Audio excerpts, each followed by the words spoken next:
السلام علیکم ناظرین رمضان المبارک اسلامی سال کا 9واں مہینہ ہے۔ یہ مہینہ مغفرت، رحمت اور جہنم سے نجات پانے کا مہینہ ہے۔ اس مہینے میں اللہ تعالیٰ نے قرآن مجید نازل فرمایا اور روزے ہم لوگوں پر فرض کیے تاکہ ہم لوگ تقوی اختیار کر سکیں۔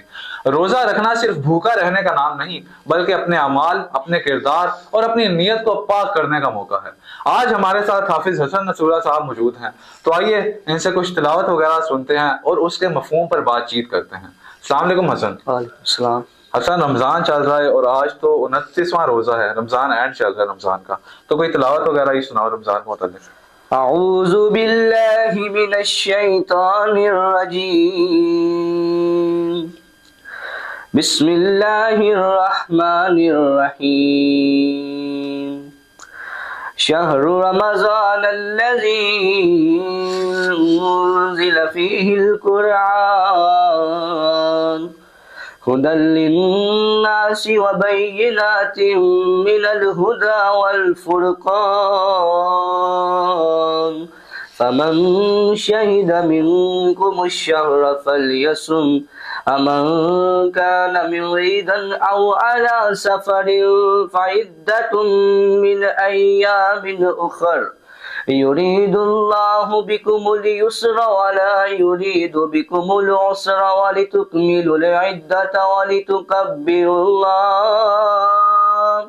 ولتكبروا الله على ما هداكم ولعلكم تشكرون وإذا سألك عبادي عني فإني قريب أجيب دعوة الداعي إذا دعان فليستجيبوا لي وليؤمنوا بي لعلهم يرشدون۔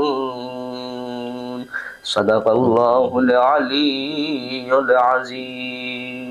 ماشاءاللہ ماشاءاللہ۔ حسن، اس کا کوئی ترجمہ وغیرہ آتا ہے یا کوئی سمجھ ہو کہ اس میں اللہ تعالیٰ کیا کہنا چاہتا ہے؟ اللہ تعالیٰ صرف بھائی یہی کہنا چاہتے ہیں کہ رمضان کا مہینہ ہے، اس میں ہمیں عبادت کرنی چاہیے، دن رات صرف ہمیں خدا پاک کی مرضی کے مطابق عبادت کرنی چاہیے، پنجگانہ نماز مسجد میں پڑھنی چاہیے۔ اس مہینے میں قرآن مجید کا نزول بھی ہوا ہے اور ہمیں صرف اور صرف قرآن مجید پر عمل کرنا چاہیے، قرآن مجید کی ہر بات کو ماننا چاہیے، خلوص نیت سے روزے رکھنا چاہیے، صرف بھوکا نہیں رہنا چاہیے، اوپر سے اپنے جو ہے اعمال نہیں کرنے چاہیے بلکہ اپنے دل کو بھی صاف رکھنا چاہیے اور اپنے ہر اعمال کو خلوص نیت سے انجام دینا چاہیے اور 5 وقت کی نماز پڑھنی چاہیے، قرآن پاک پڑھنا چاہیے، اللہ تعالیٰ کی بارگاہ میں اپنا زیادہ سے زیادہ وقت گزارنا چاہیے۔ یہی ہے جی۔ تو ناظرین، جیسا کہ آپ نے حسن نصراللہ کی قرآن پاک کی تلاوت سنی اور بات چیت بھی ہوئی اس کے ترجمے پر، ناظرین آج رمضان کریم کا آخری دن ہے، الوداعی لمحہ ہے اور رمضان کریم ایک بابرکت مہینہ تھا جس کے اندر ہماری ذمہ داری یہ تھی کہ ہم نے اللہ تعالیٰ کی رحمت سے اپنی مغفرت کروانی ہے، جہنم سے نجات دینی ہے۔ لیکن یہاں پر سوال یہ اٹھتا ہے کہ آخر ہم نے اپنے گناہوں کو معاف فرمایا؟ کیا ہم نے اتنی عبادت کی کہ ہمارے گناہ معاف ہوں گے؟ اور آخر کیا ہم نے صرف اسی ماہ میں رمضان کے اندر ہی عبادت کی کہ اس کام کو ہم رمضان کے بعد بھی جاری رکھیں گے؟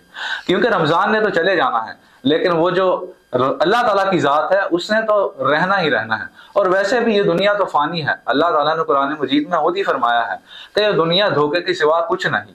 اسی لیے میرا تو یہی پیغام ہے کہ ہمیں اللہ تعالیٰ کی بارگاہ میں زیادہ سے زیادہ وقت دینا چاہیے، دنیاوی کاموں کو چھوڑ دینا چاہیے، کیونکہ اللہ تعالیٰ نے بھی قرآن پاک میں یہی فرمایا ہے کہ یہ دنیا دھوکہ ہے۔ اور میری بھی اللہ تعالیٰ سے یہی دعا ہے کہ اللہ تعالیٰ ہم سب کو قرآن مجید پر عمل کرنے کی اور نماز پنجگانہ پڑھنے کی، خدا تعالیٰ کی عبادت کرنے کی توفیق عطا فرمائے۔ الہی آمین۔ اور مجھے بھی امید ہے کہ ہم سب لوگ، ہم بھی اور آپ سب بھی جو یہ ویڈیو دیکھ رہے ہیں، ہم ان چیزوں پر عمل پیرا ہوں گے اور اللہ تعالیٰ کی بارگاہ میں زیادہ سے زیادہ وقت گزاریں گے۔